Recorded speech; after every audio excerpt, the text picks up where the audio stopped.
Closely related to attitudes and motivation is the concept of self-esteem.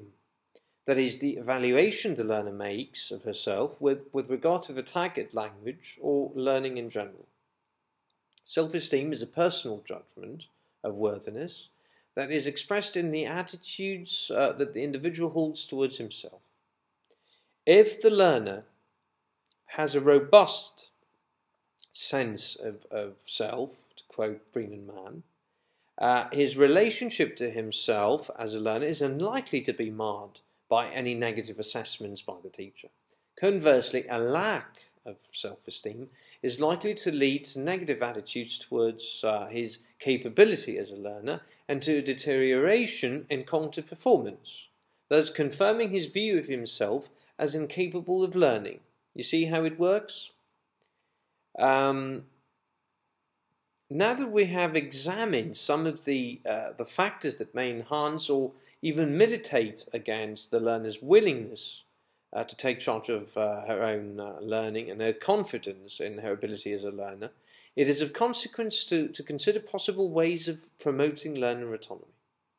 To say, though, that learner autonomy can be fostered is not to reduce it to a set of skills that need to be acquired.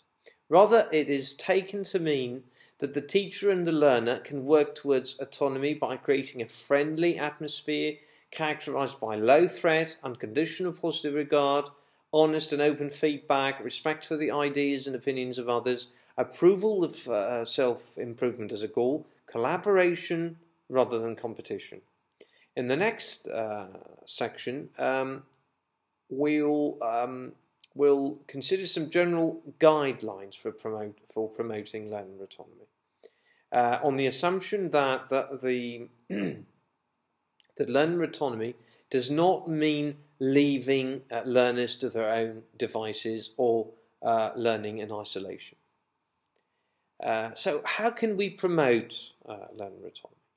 To posit ways of fostering learner autonomy is certainly to posit ways of fostering teacher autonomy, as teacher's autonomy permeates into learner's autonomy. Nevertheless, our main focus is on what the learner can do in order to attain a considerable degree of autonomy, even though the success of the learner is to a great extent determined, alas, vitiated, by the educational system and the requisite role of the teacher. We've got self-reports. According to Wendon, a good way of collecting information on how students go about a learning task and helping them become aware of their own strategies is to assign a task and have them report what they're thinking while they're performing it. This self-report is called introspective, as learners are asked to introspect on their learning. In this case, the introspective self-report is a verbalization of one's stream of consciousness.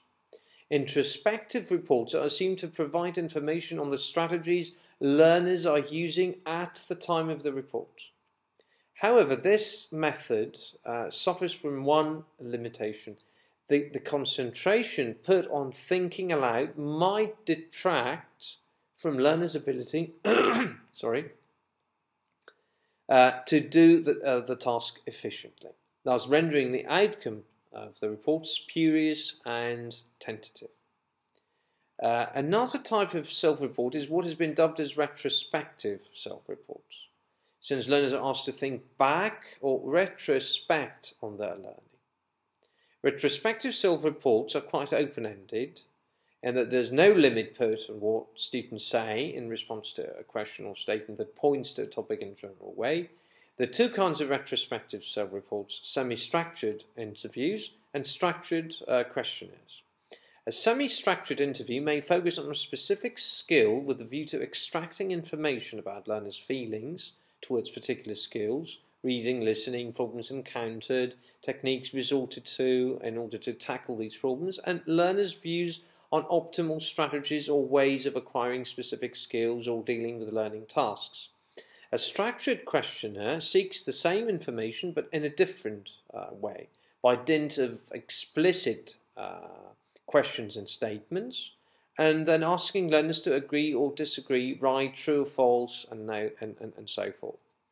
It could be argued that self-reports can be a means of raising awareness of learner strategies and the need for constant evaluation of techniques, goals, and outcomes. As Wendon observes, without awareness, learners will remain trapped in their old patterns of beliefs and behaviours and never be fully autonomous. Then we've got diaries and evaluation sheets. Perhaps one of the principal goals of education is to alter learners' beliefs about themselves by showing them that their putative failures or shortcomings can be ascribed to a lack of effective strategies rather than to a lack of potential. After all, according to Vygotsky, learning is an internalized form of a formally social activity, and a learner can realize his potential interactively through the guidance of supportive other persons such as parents, teachers, and peers. Herein lies the role of diaries and evaluation sheets, which offer students the possibility to plan, monitor, and evaluate their learning, identifying any problems they run into and suggesting solutions. Let's have a look at the following diaries based on authentic student accounts of their language learning. Diary A, dear diary, these first few days have been terrible. I studied English for 8 years, just think 8 years, but I only learned a lot of grammar. I can't speak a word. I don't dare. I can't express myself in the right way, so I'm afraid to speak. The other day I started watching TV so I could get accustomed to the sound. I don't understand TV news very well, only a few words. I can't get the main point. In school it's easy to understand, but I can't understand the people in the stores. What can I do? Yours truly, impatient. From Wendon, 1998. Diary B, dear diary, I read the New York Times every day. Every day I learn many new expressions, a lot of vocabulary, but I can't use this vocabulary in conversation. The same thing happens with what I learn at school. I can't use it when I want to talk to Americans or even with my own Spanish friends. I need some help. Yours truly, confused. From Wendon.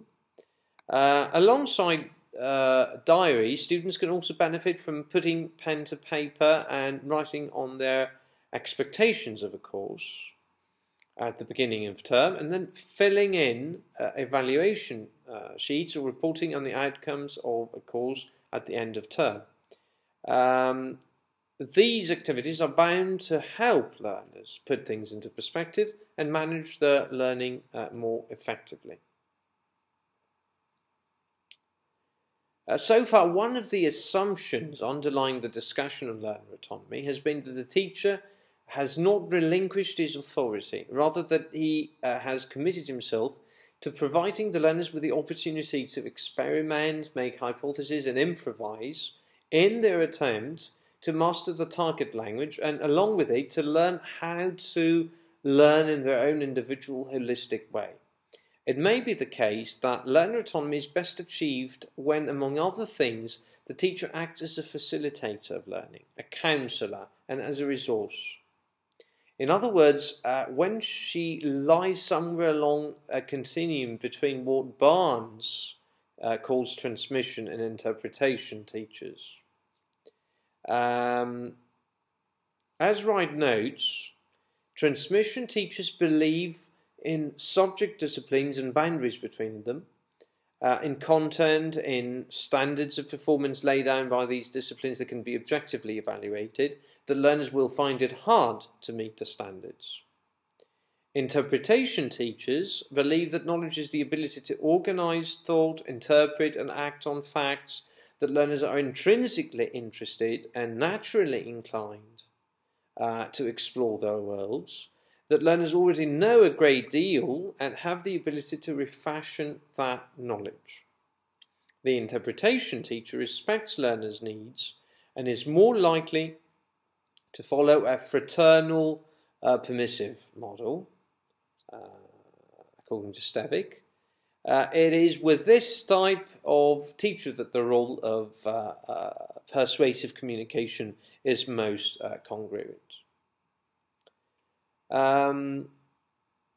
Persuasive communication is a means of altering learner beliefs and attitudes. Inasmuch as the success of learning and the extent to which learners tap into their potential resources in order to overcome difficulties and achieve autonomy are determined by such factors as learners' motivation, their desire to learn, and the beliefs they hold about themselves and learning per se, it is manifest that changing some negative beliefs and attitudes is bound to facilitate learning.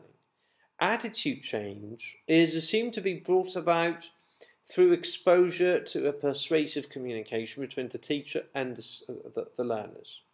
According to the elaboration likelihood model of attitude change developed by Petty and Castioppo, there are several ways of bringing about this change. However, our concern will only be with persuasive communication. A persuasive communication is a discussion presenting information and arguments to change a learner's evaluation of a topic, situation, task, and so on. These arguments could be either explicit or implicit, especially when the topic is deemed of importance. If, for instance, a deeply ingrained fear or belief precludes the learner from engaging in the learning process, persuasive communication purports to help bring these facts to light and identify the causes that underlie them. It should be noted, though, that no arguments to influence students' views are given. Rather, the communication comprises facts that show what learners can do to attain autonomy, and that learners who do so are successful. This approach is based on the assumption that when learners are faced with convincing information about a situation, they can be led to re-examine existing evaluations they hold about it and revise or change them completely. So, by way of conclusion, I would say that, of course, this discussion we had is far from comprehensive, as we've just only skimmed the surface of the subject and the puzzle called learner autonomy. Many more pieces are missing. For instance, no mention has been made of the role of the curriculum in promoting learner autonomy. We could go over this in another discussion in the future. Despite the debate on the relationship between classroom practice and ideological encoding. At any rate, the main point of departure for this discussion has been the notion that there are degrees of learner autonomy and that it's not an absolute concept. It would be nothing short of ludicrous to assert that learners come into the learning situation with the knowledge and skills to plan, monitor and evaluate the learning or to make decisions or on content or objectives.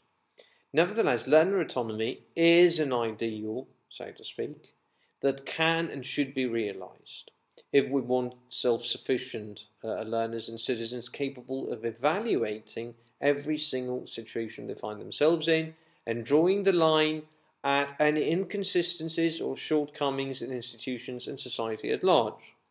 Certainly, though, autonomous learning is not akin to unbridled learning. There has to be a teacher who will adapt resources, materials and methods to the learner's needs and even abandon all this if need be. Learner autonomy consists in becoming aware of and identifying one's strategies, needs and goals as a learner and having the opportunity to reconsider and refashion approaches and procedures for optimal learning. But even if learner autonomy is amenable to educational interventions, it should be mentioned. It should be recognised that it takes a long time to develop, and simply removing the barriers to a person's ability to think and behave in certain ways may not allow him or her to break away from old habits or old ways of thinking. As Holyoake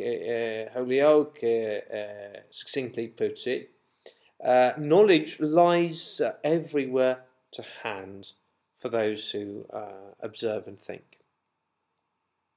So that's all for now. See you soon. Take care. Bye.